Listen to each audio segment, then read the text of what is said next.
I trained her how to do her eyebrows. So like, that was fantastic. But you know what? You should do this. You should have this kit for people that are everywhere because you are only in Beverly Hills. And then I thought, wow, yeah, you're right. That's a good idea. That's a good idea. You said, don't let anyone with bad eyebrows tell you how to live your life. And I was like, yes. So the fact that you have this sense of humor in all of this business wisdom, I adore you. Well, you have to have a sense of humor, no? Yes. To go through everything. To go through life, yes, right? Life. Yes. And business. So you grew up in communist Romania. Take Correct. us back to that time. Tell us what living with restriction and fear taught you about freedom. And I want to say freedom is my number one value in life. So the emphasis that you put on this throughout the book, again, made my heart sing. Well, living in Romania and in the communist regime, late 70s, early 80s was very difficult. It was harder and harder every year. And to the point where people didn't have food. They would wait for a chicken like for hours and hours, all night long until the next day, and maybe they would get a chicken. No electricity. We had to do our homework at the candlelight. It was very difficult, very, very difficult. And besides that was the freedom of speech. You couldn't say anything. You had to be worried about everything. At 6 o'clock in the morning, you will have the police coming and raid your house. It was you lived in a constant fear. This is what it was, Romania in the 80s. And when you dreamed of America back then, what did that dream feel like to you? Like, did you have an idea in your heart? Was it an emotion? Everything? You know what? I was watching, I had bootleg Pretty Woman in Beverly Hills Cops and The Color Purple. And watching that, I could see myself walking on Rodeo Drive and going through all the shops. And I remember Beverly Hills Cop. I was dreaming of the City Hall, that beautiful building. And that was the dream. I couldn't even think past that. Yeah. And when I came to United States, then was a wake up. Good morning, Anastasia. You don't speak the language. You don't know anyone. Your entire family and communities in Romania, it's quite difficult. One of the stories I loved you shared about listening to a little radio, Voice of with America, with your grandfather. Yes. Tell me about some of the mindset lessons that you learned from him. The one line I wrote down, which I loved, is that your mind, your heart, and spirit are your fortress, and no one has access to them. Correct. I think my grandfather, that was an immigrant himself in Romania, went through so much in his life, so much. I mean, I need to write another book to just walk you through that. He was such a strong person that nothing could break him down. Not the communists, not the taking. The communist regime took 2 properties from him, all the land, all the animals, everything that he had. And he ended up at 80 in a 2-bedroom apartment with the 4th floor with no elevator. So he used to chime. I will never forget. He will have breakfast, and with convoy beats, he will hum and he will chant. And he used to tell me, after we'll listen in a corner to Voice of America, you are a fortress. You should not let anyone break that. Your mind controls everything. And I think but watching him, forget about what he told me, watching him was the biggest lesson of my life. Isn't that interesting how it's, right before we started rolling the cameras, we were talking about my book and Everything is Figure Outable, which actually comes from a notion from my mom. And it was a conversation, but similarly, I learned by watching her. Yes. And seeing how she moved in the world and seeing how she behaved in the face of little and big obstacles. Correct. So powerful. I believe that people misunderstand. They misunderstood when I always said you have to have a mentor. A mentor means you have a person that you watch every move they make, everything they talk, and then they should be the people that you want to follow them. and not, oh, okay, let's sit down and I'm going to do your homework. Let me take you step by step. That's not going to happen. No, it's not going to happen. No. And I love to, your mom also had such a huge influence on you. She was an entrepreneur in a time and a place when, first of all, many women were not entrepreneurs and it wasn't permitted. Yes. In Romania. I loved this line again. Whenever I'm reading and prepping for a conversation like this, I have out my highlighter and my gel pens, and I underline this one hard about work hard, not complain, and figure it out. And I think there was this great scene that you described in the book about when your mom, who was making these beautiful custom dresses, when they would come in, the women would come in and they tried on the dress for the first time, and you and your mom would watch these women's faces light up. What do you think was happening there about this feeling beautiful and us feeling beautiful, and it makes us feel powerful? Well, remember in Romania at that time, you couldn't walk like right now. You walk across the street and you have access to so many dresses, so many outfits. We didn't have any. So my mother was one of the very few that could make custom everything. So she will bring a shoemaker that will do custom, because you couldn't go in a store to buy shoes at that time. Later on, of course, but when I was 12, you couldn't. She will bring somebody to make shoes, or evening pocket. I mean, evening, no pocket, an evening bag. Purse. Yes. Purse. Everything was custom. The dresses were custom. So it was so special. Right now we are inundated. Like I look at myself, I have so many clothes. At that time you had one dress. Oh my God. You felt like you were the Cinderella. Yeah. Okay. Do you feel like it was that seed that was planted though, where you began to witness? Again, it was less about the words, but more about the witnessing, where you would see a woman come in. Correct. And have this gorgeous custom dress on, and went from maybe having a doomy, gloomy, or just a bad day to feeling so powerful. That was another line in your book that I loved, because I've loved beautiful things, and I think beauty is amazing. I wouldn't consider myself like any kind of beauty fashion queen. However, when you started talking about feeling, when we feel beautiful, we feel powerful, and I was like, correct. Yes, because nothing makes you, as a woman, nothing makes you more powerful than when you feel like, I am in power. Yes. I look good. I feel good. I have my high heels. I'm ready to conquer the world. Yes. Yes. I totally agree that it's all a feeling. All a feeling. The way we feel. It's our mind that is going to help us to go through life. Yeah. It's your mind that is going to help you to conquer everything you want. A friend of mine the other day, we were talking, and she was having a rough time. They were like, all of us, we go through that, where there's challenges in business, challenges at home, challenges, and I call it a tiramisu of stress, because I'm Italian American. And I said to her, she's like, Marie, what are we going to do? And she's like, can we just see each other for dinner? And I was like, absolutely. And I was like, she's like, what are you wearing? And I told her, I said, I'd have to film something. So I've, got it all done. And she's like, well, I'm just in my yoga clothes. And I said, nope. I was like, you are going to go take a shower before I meet you. I said, promise me, just trust me. I know you feel like crap. You're going to feel so much better if you just shower, get dressed, put on something that feels good. And she's like, do you know what? That was the best advice I got all day, because she showed up at that restaurant and her entire demeanor was different just from, again, taking a shower. She didn't do anything special. Holy, and get dressed. Yes. I mean, every day I will show up at work for 30 years. Yeah.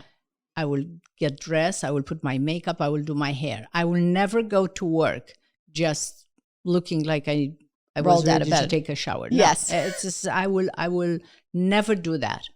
Makes a difference. Take us back to when you decided to leave Romania. What was your life like? Was that notion of leaving the only country that you had ever known terrifying? And what do you think it takes for someone to walk away from everything they know towards a dream that isn't even real yet?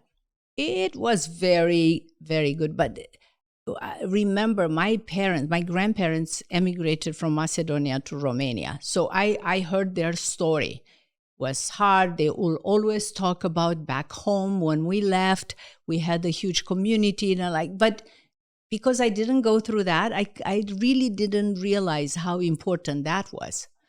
And I wanted so bad to leave and to come to America that I didn't process that much. And the harder was in Romania, in the communist regime, the more ambitious I was to leave the country. So I came here, though, and I realized what I left. I left my home. I left the community. I left my family. I have a huge family. I didn't know anyone here. It was the most traumatic experience of my life. When you first arrived in the U.S., you didn't speak hardly any English. No, nothing. Not hardly. Okay, so nothing. You spoke zero English. Yes. So I know that there was a certain TV show, however, that not only helped you begin to learn the language, but also find a sense, from my interpretation, of comfort and begin to relieve at least the tiniest bit of that loneliness. And of course, planted a seed that would come together years later. What was that show and how did it support you? So in Romania, I used to have 4 bootleg tapes, VCR tapes, and I watched, including The Color Purple. I came to United States, and the first 6 months, I think I cried every single day. And flipping the channel, we had a tiny little TV because we didn't have enough money to buy more. And there were many daytime TV shows, if you remember. I mean, you are very young, but there were many. Yeah, Phil. And for some reason, no, even before that, Sarah Jessica Raphael, and many. Yes. There were a lot. For some reason, I stopped watching this woman called Oprah Winfrey Show. And her voice and everything was so comforting for me. And I would watch the show and I felt like I was home. When I started writing the book, I realized why. Because I didn't recognize her, because Oprah in Color Purple looks totally different. It was her voice. Because I watched that movie 100 times with my family, my girlfriends, my cousins, and it was a voice of comfort, of being home. And that's why I was watching. It was so amazing to kind of discover right now, 35 years later. And it was something that it was holding me. It was like a thread that I will like hold, just will keep me going. And I will say, no, I have, she is helping me.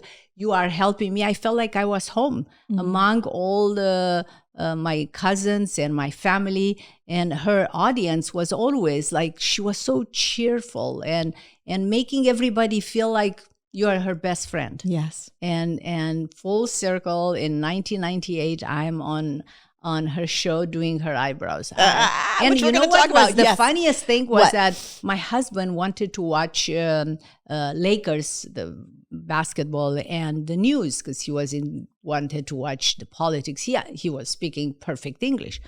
And I told him, like, we make a deal. I want only 1 hour to watch the Oprah Winfrey Show, and you could watch anything else.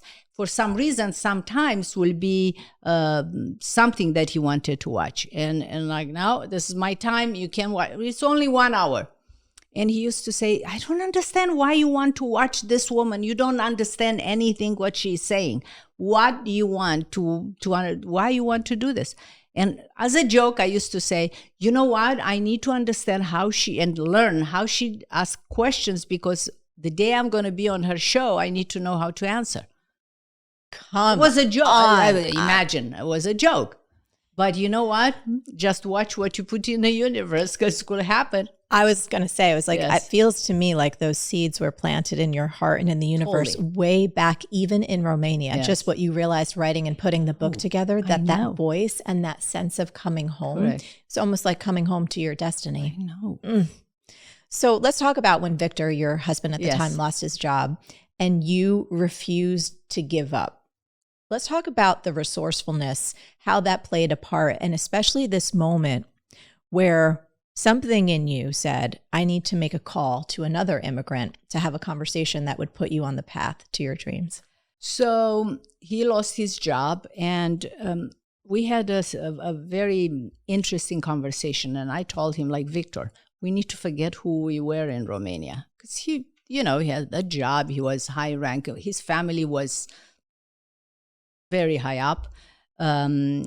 We both had very comfortable life, other than what was around us.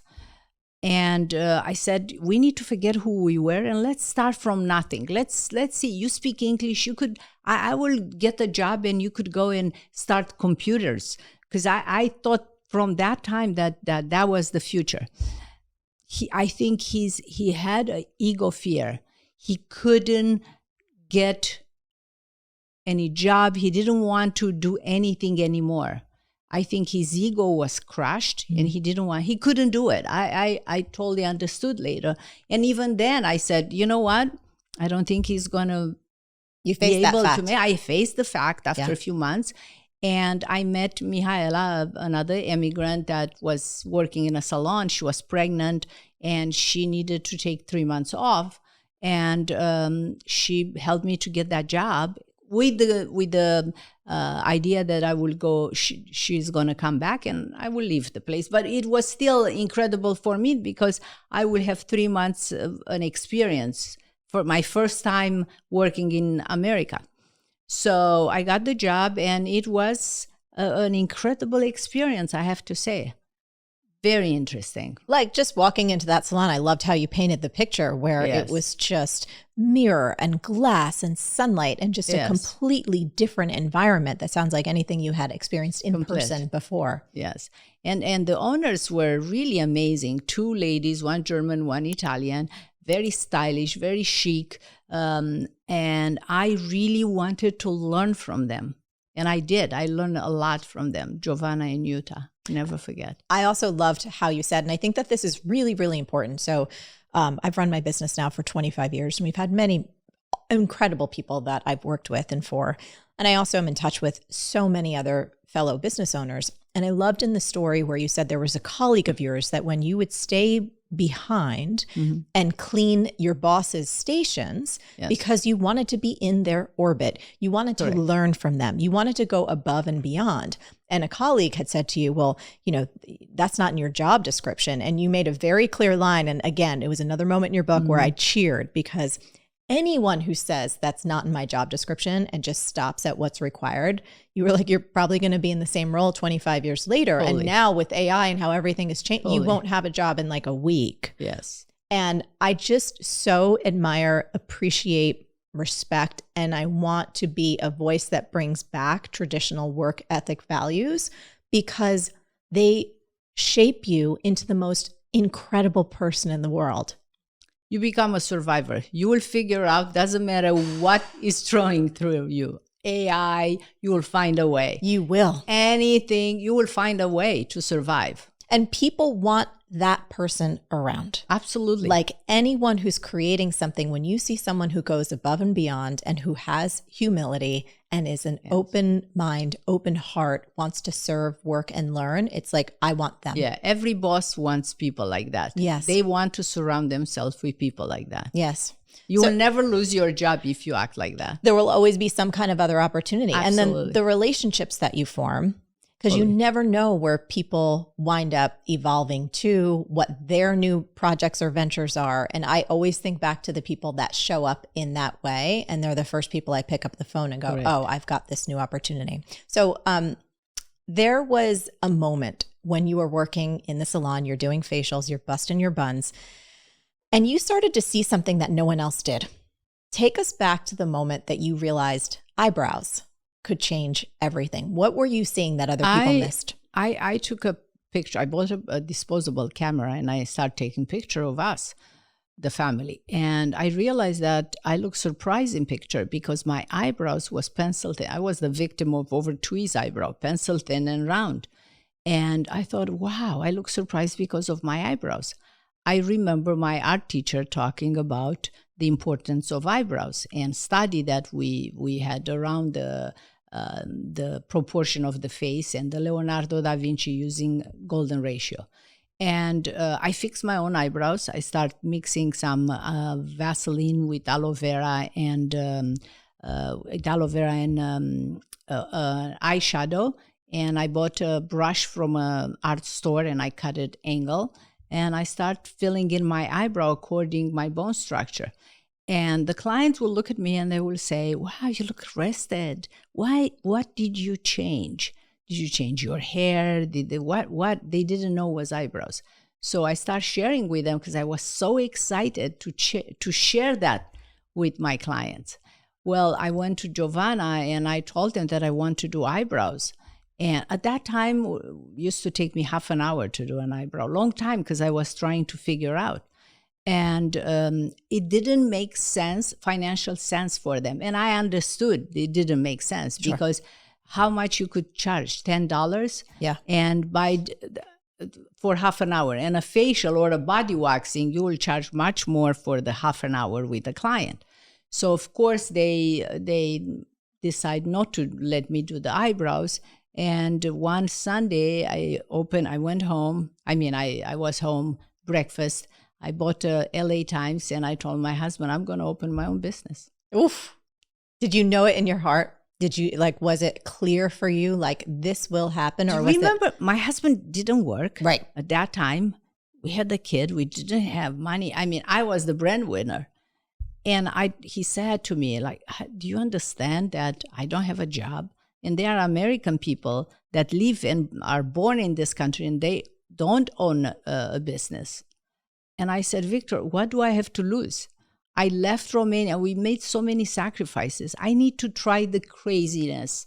I need to try no, I have to try this. And what do I have to lose? I could get another job after that. Yes. An esthetician. Yes. No? So Victor wasn't the only one, right, who thought that idea was everybody thought it was kind of crazy. As a matter of fact, excuse me, I interrupt you. I went to Mihaela. I said, Mihaela, let's open together a business. I think we get so long, and I want kind of to give back what gesture she introduced me to that place. And she was afraid, so she couldn't. She had 2 kids. She was afraid. She didn't want it to leave. When you were facing all of those rejections from the outside, was there something a deeper lesson about your own conviction? And what would you say to people? Because I, again, am in touch with hundreds of thousands of people who have an idea or something they want to do. And the world exterior wise is saying, oh, that's crazy or that won't work. I went through that in my own journey. What do you think about believing in your vision when the world tells you it's nuts? I believe in that. I knew that it's science combined with beauty. I didn't invent golden ratio. Yeah. This is applying. You look at the building that is on golden ratio proportion and you love it. The eye is encoded to recognize that.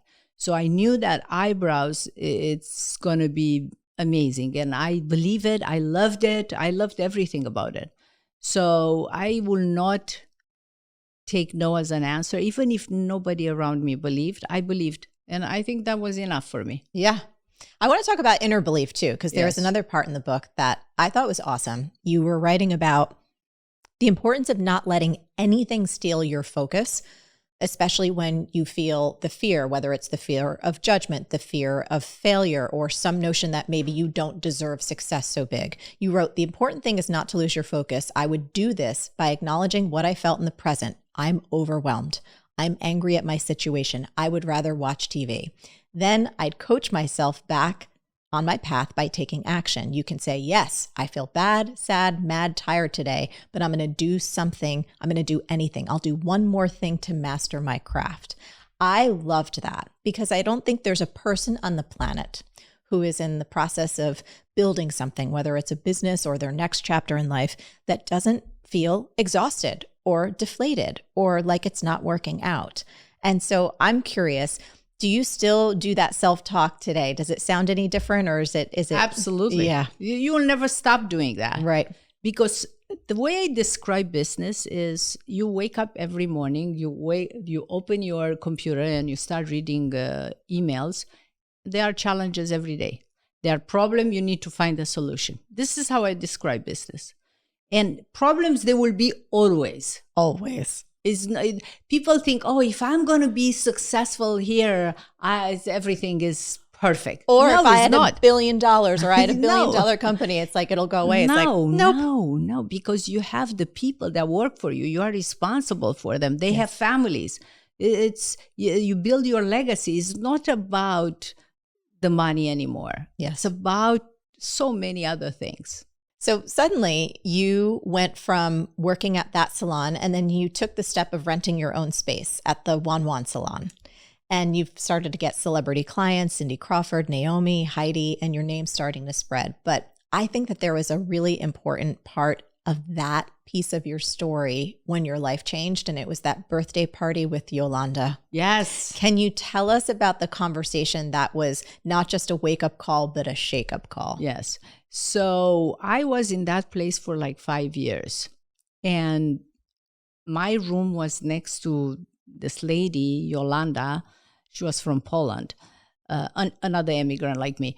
And I barely saw Yolanda. She was there before I will come to work, and she will leave after I would. And I will leave like 9 o'clock, 9 p.m. She was still there. The lights were still on.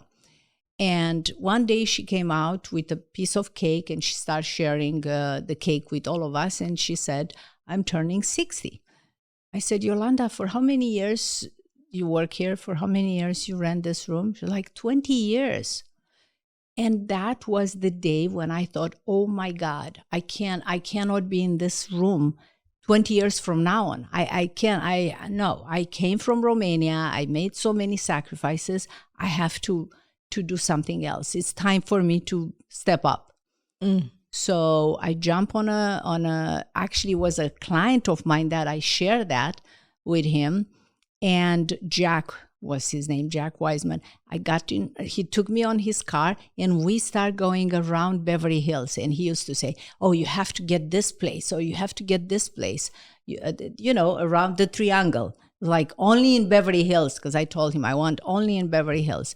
In 96, 97, the business was really hard in Beverly Hills, in California, and there were many spaces empty, including this 438 North Bedford was empty for 2 years because the economy, whatever it was happening at that time.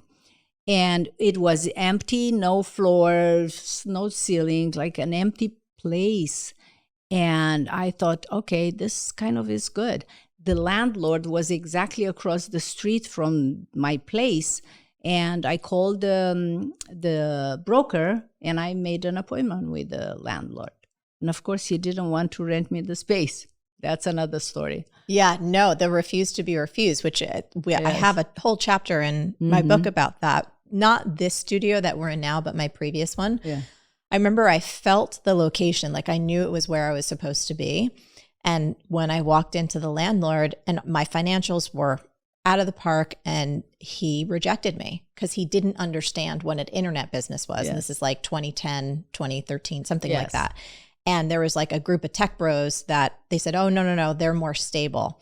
Well, I didn't let the idea go for that particular commercial space. And I went back and I just kept hammering him.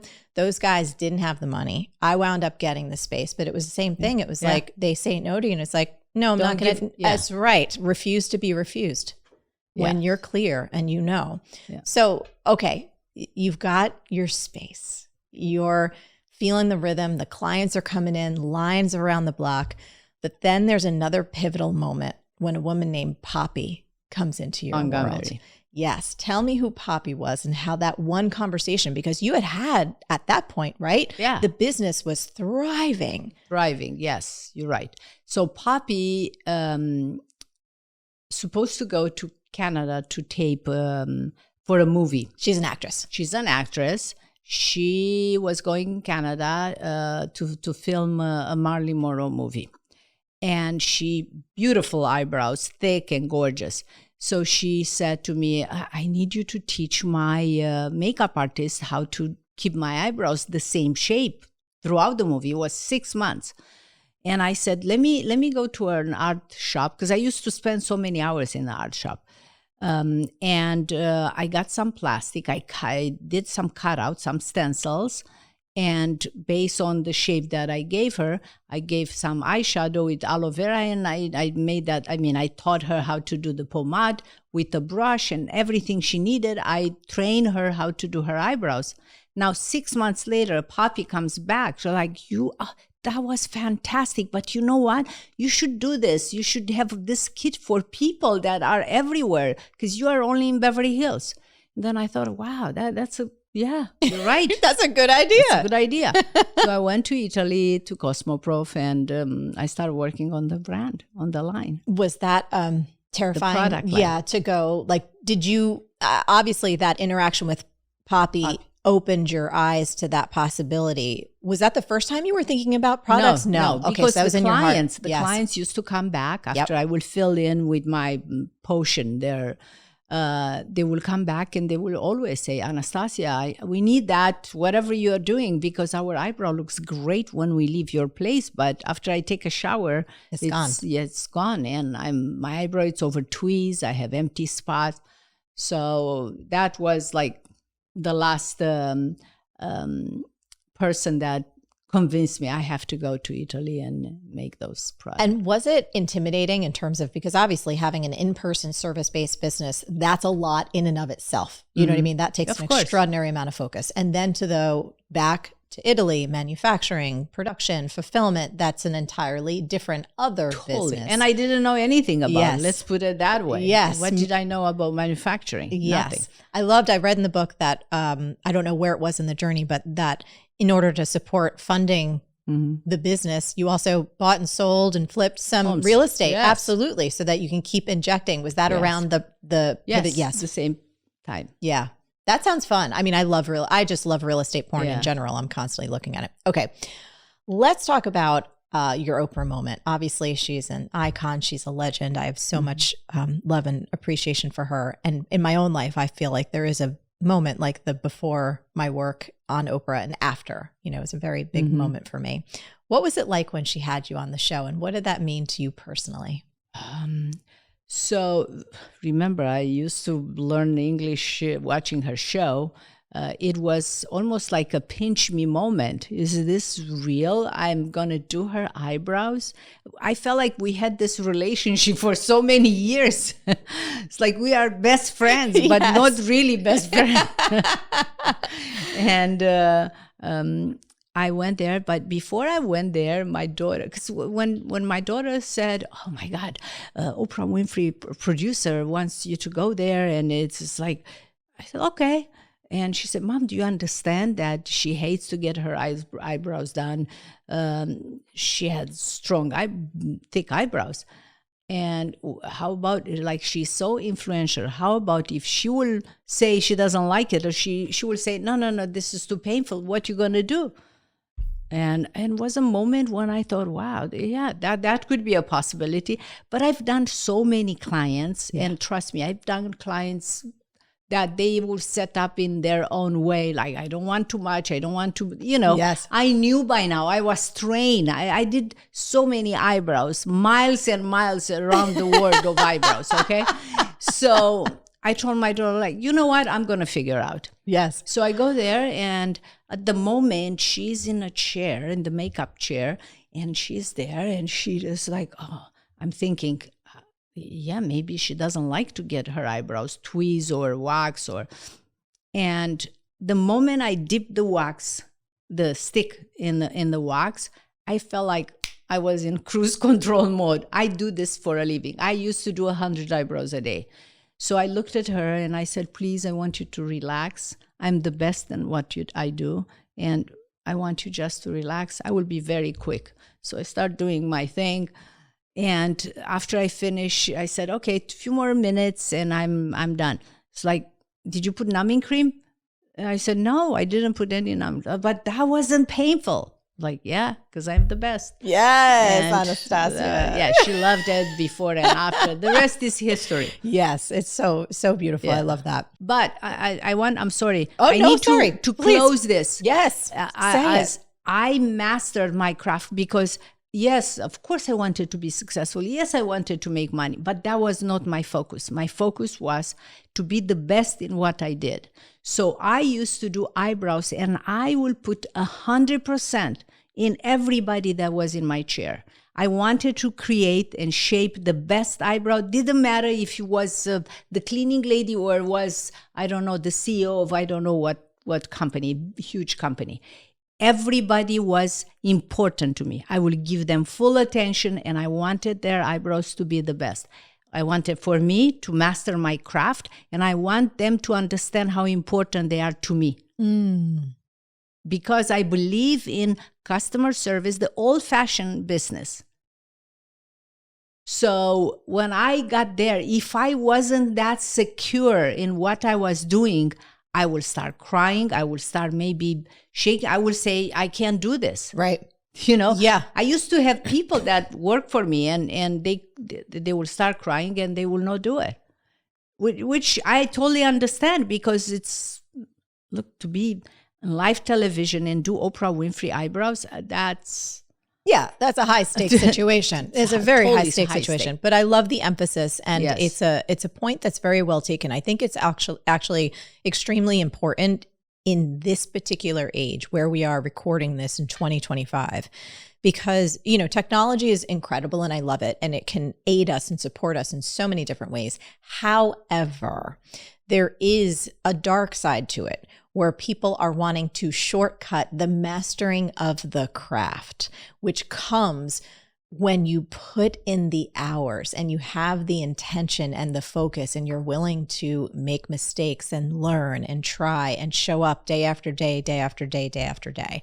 So again, it was one of the 476 reasons why I was really excited to have this conversation, because I do feel like there is, or has been, I should say, a de-emphasis on traditional work ethic values, like mastering your craft. And you're right. It would be impossible for you to show up on live television with Oprah or any person, quote unquote, of the day and say, you can relax because I am the best in the world at what I do.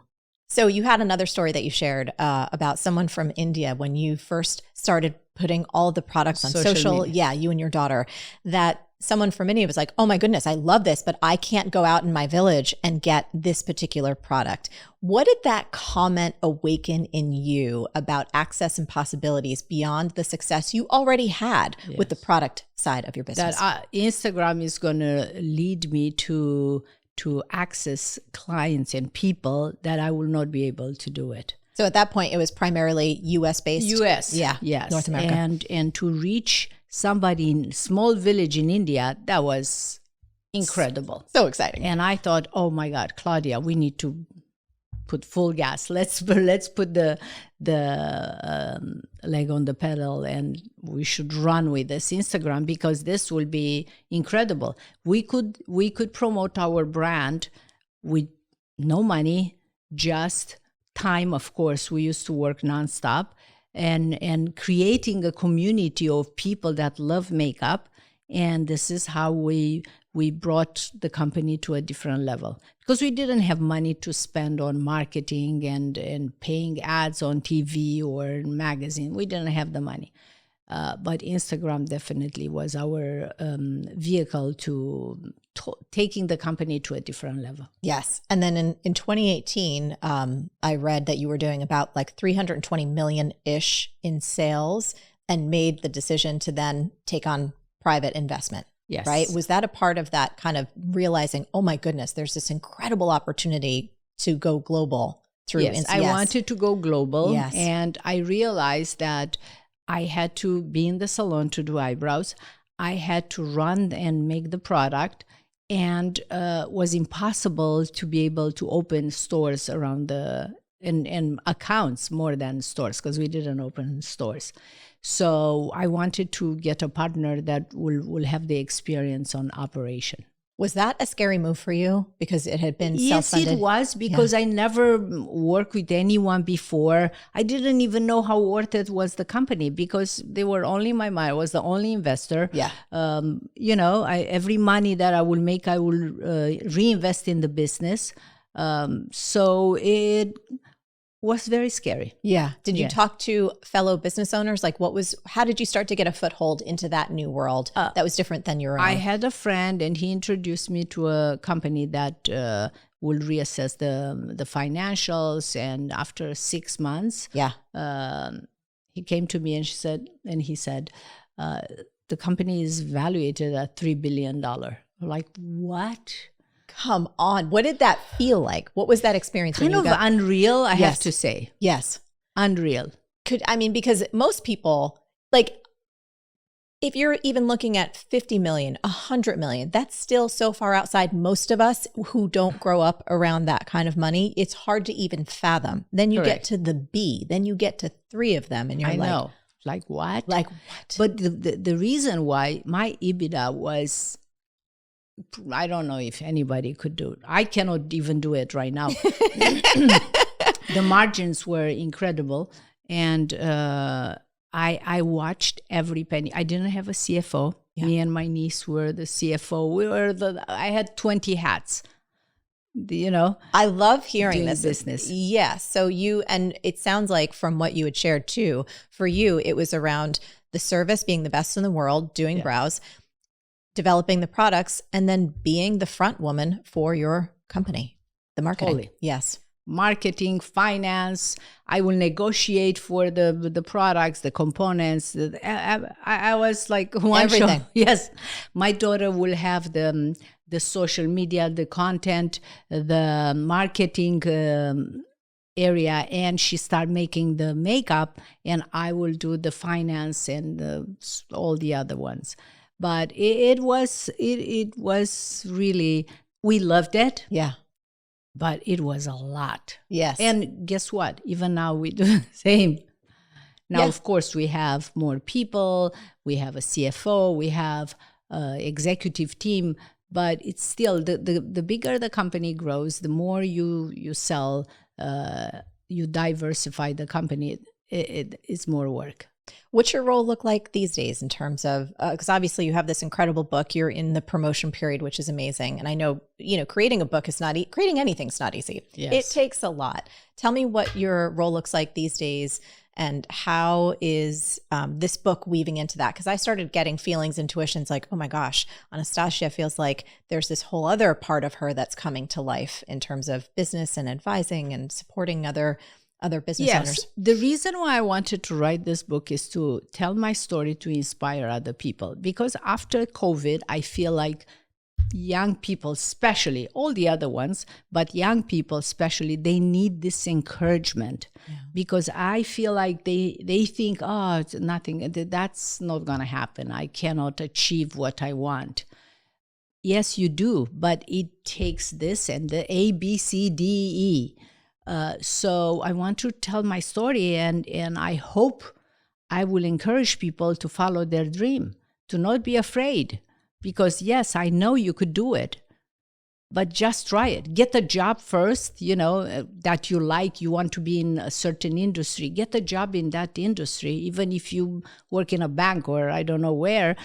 Get a job in that industry and work and find out. Maybe you could learn. Maybe after 6 months or a year, you figure out, I don't want to be in this business. That's and right. I want in other, which is helpful. Absolutely. And I love too that you shared in the book, you're like, look, you weren't like 18 when you started this. No, exactly. Yes. I was 31 when I came here. Yes. Okay. So everyone else, it's ahead of me already. Yes. And I was maybe 40 something when I started the business. I loved you sharing that too, because in our audience, we have so many beautiful people and many, many women who find themselves in their 40s, 50s, and 60s. And we've done episodes. I'm like, look, it is never too late. Look at Bobby Brown. She's 61. She started a new brand. Jones Road. I know. And it's killing it. Amazing. Yes. I'm so proud that she showed people that, hey, even at 60, you could do it. That's right. That's right. Fabulous. You've helped millions of women see themselves differently, but I'm curious, when you look in the mirror now, not as Anastasia as the brand, but Anastasia as the woman, what do you see for yourself, and what message would you want every woman listening right now to take from your story? Don't waste your time on little things. They are not important. I remember I wasted so much time when I was younger. My hair was super straight and I had dark, long hair. I wanted curly hair. I had hazel eyes. I wanted blue eyes. Like, you always want something else when you are young. And now at my age, I feel like it's such a waste. Enjoy every minute. Don't waste it in negative. Don't let anyone take your shine away. Just enjoy everything. Even if you are different, it's okay. I was different. I was the skinniest, the last one in the class. I mean, when the PA class, I was the last one because I was skinny and short. Hey, look at me now. It doesn't matter. I never let anyone to take my shine away. Never, ever. And I want people to do the same thing. You are unique. You are beautiful. You are powerful. You just unlock that power. That's it. Thank you so much for being here. Thank you for writing this gorgeous, beautiful book and for being with us today. Thank you. Hey, if you loved this video, you need to watch this one next. Trust me on that.